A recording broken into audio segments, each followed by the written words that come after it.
Assalamualaikum students, hope you all are fine.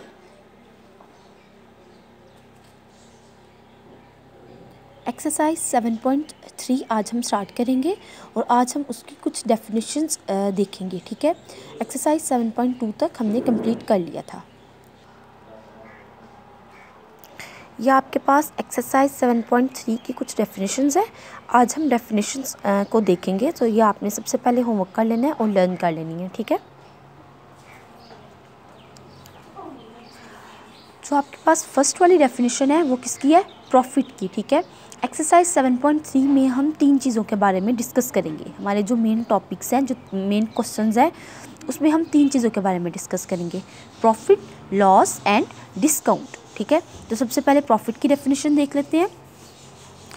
If selling price is greater than the cost price then it is called profit. ठीक है, कहते हैं कि अगर हमारे पास जो सेलिंग प्राइस है, ठीक है, सेलिंग प्राइस से कौन सी प्राइस मुराद होती है कि ऐसी प्राइस जिसमें हम कोई भी चीज़ बेच रहे हैं। ठीक है, अगर सेलिंग प्राइस हमारे पास ग्रेटर है कॉस्ट प्राइस से, ठीक है, कॉस्ट प्राइस इट मीन्स कि आपके पास आपने जितने में वो चीज़ खरीदी थी। ठीक है, तो अगर हमारी जो सेलिंग प्राइस है वो कॉस्ट प्राइस से ज़्यादा है तो इसको हम प्रॉफिट बोलेंगे। ठीक है, इट मीन्स आपकी क्या है? Selling price is greater then cost price. ठीक है, तो कॉस्ट इट मीन्स आपने कॉस्ट प्राइस वो वाली प्राइस होती है जिसमें आपने कोई भी चीज़ खरीदी थी, और सेलिंग प्राइस वो होती है जिसमें आपने कोई भी चीज़ बेची थी। तो अगर आपके पास आपकी सेलिंग प्राइस वो वाली प्राइस जिसमें आप किसी भी चीज़ को बेच रहे हैं वो ग्रेटर है कॉस्ट प्राइस से, तो इसको आप प्रॉफिट कहते हैं। ठीक है, तो ये आपने प्रॉफिट की डेफिनेशन होगी, इसके बाद उसका फॉर्मूला देख ली। प्रॉफिट किसके इक्वल है? Sale price minus cost price. ठीक है, नेक्स्ट आ जाए loss. If cost price is greater than the sale price, अगर आपके पास कॉस्ट प्राइस ग्रेटर है सेल प्राइस से then it is called a loss, तो इसको हम लूज कहते हैं। ठीक है,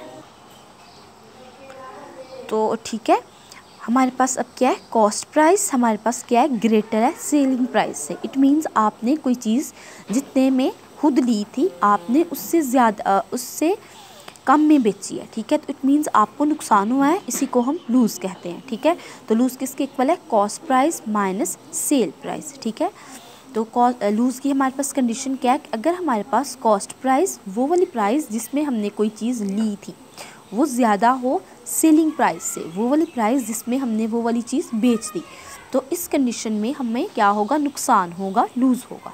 तो लूज़ का फॉर्मूला क्या है? Cost price minus sale price. ठीक है, प्रॉफिट का क्या फॉर्मूला था? सेल माइनस कॉस्ट, और लूज़ का क्या? Cost minus cell. ठीक है, ये आपने ऑर्डर याद रखना है। प्रॉफिट में पहले आपने सेल प्राइस देनी है, उसको माइनस कर देना है कॉस्ट प्राइस से। ठीक है, और लूज़ में आपने क्या करना है? कॉस्ट प्राइस लेनी है, उसको माइनस कर देना है सेल प्राइस से। ठीक है, अब आ जाए नेक्स्ट फार्मूले की तरफ, profit percentage and loss percentage. Profit percentage का फार्मूला क्या होता है? प्रॉफिट परसेंटेज आपने पीछे देखी कि परसेंटेज हम किसे कहते हैं? इस तरह मार्क के निशान लगाने को। ठीक है, पीछे आपने परसेंटेज देखी, तब आपने प्रॉफिट परसेंटेज देखनी है। ठीक है, तो वो किसके इक्वल होती है? प्रॉफिट, जो आपने ऊपर प्रॉफिट निकाला ये वाला प्रॉफिट, उसको आप डिवाइड कर दें कॉस्ट प्राइस से और मल्टीप्लाई कर दें 100 से, तो आपके पास प्रॉफिट परसेंट आ जाएगी। ठीक है, इसी तरह लॉस परसेंटेज का भी फॉर्मूला है। Loss percentage is equal to जितना आपके पास लूज़ आया है उसको आप डिवाइड कर दें कॉस्ट प्राइस से और मल्टीप्लाई कर दें 100 से। ठीक है,